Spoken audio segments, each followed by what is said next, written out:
Lara Trump. Lara, thank you for joining us. You know, I watched the plane take off. We watched it land. Your husband Eric was on the plane as well. You know, your father-in-law has been just, the list goes on and on. The Mueller investigation, Russia, impeachment 1, impeachment 2. They're basically weaponizing the judicial system against your father-in-law. Thoughts? That's exactly what's happening. It's absolutely disgraceful.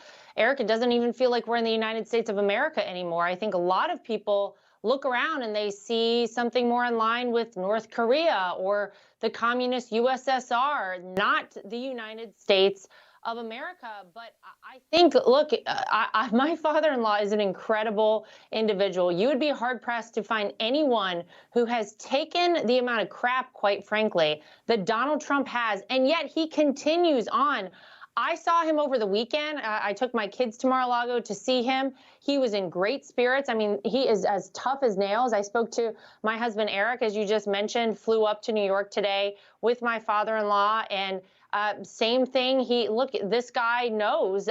I think, quite frankly, he's the only person who can do the job that needs to be done. He's the only person who's going to take it to the swamp, the only person who's going to take it to the establishment. And that's why they're coming after him. They've never liked him. It's been a vendetta against Donald Trump from day one, since he came down the escalators and announced he was running for president in Trump Tower.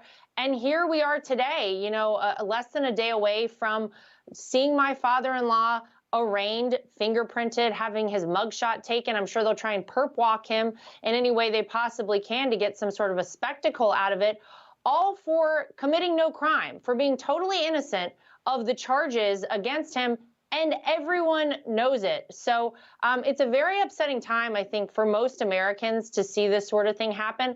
But I got to tell you, when it comes to Donald J. Trump, our 45th and I believe 47th president of the United States, they don't come any tougher, and he's not backing down. You know, Laura, in the 72 hours, literally 3 days after the indictment was dropped, I think Miller said you guys raised $7 million. The campaign raised $7 million in 3 days. That's incredible.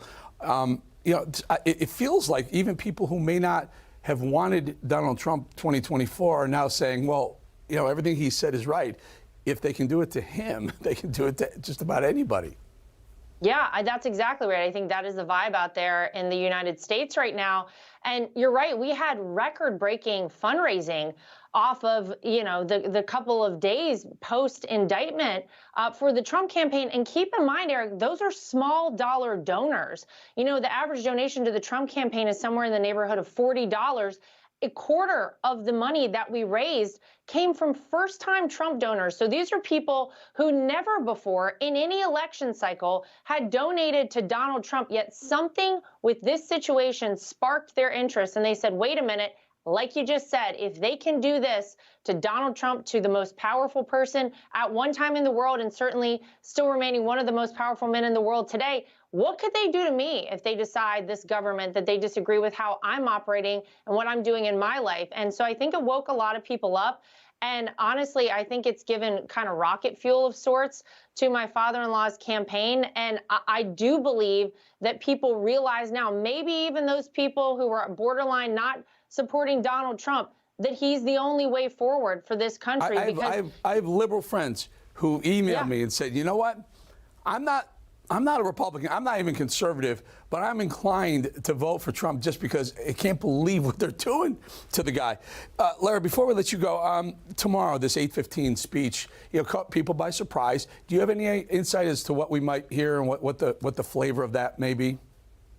Well, I don't have details directly about the speech, but I can tell you that, my father-in-law loves this country. I think that there's never been a clearer time to see that than right now. I think he'll probably talk about the justice system in this country and how broken it is. And especially, Eric, whenever you see what they're doing to him, and then you see full evidence of crimes on Hunter Biden's laptop, the very clear way that the Biden family has enriched themselves off of Joe Biden's positions for decades in the United States government, and yet nothing happens there. The Clintons, you could go down the list of the crimes that have been committed by various other politicians, and yet Donald Trump is the only one who you're going to see arraigned tomorrow. So I'm sure he's going to talk about that and why we can't live in a two-tier justice system in the United States of America, and why he's going to be the person to bring this country back and set it back on the right path. But I can tell you this, they may have thought that this would deter him from going forward, from running for president. Maybe he would just say, heck, it's not worth it. You'll never see that out of this man. He is bound and determined, and I've never seen him more focused on doing something than winning the presidency this time around. Lara Trump, thank you for joining us, making time for The Balance. Appreciate you. Thank you. You got it.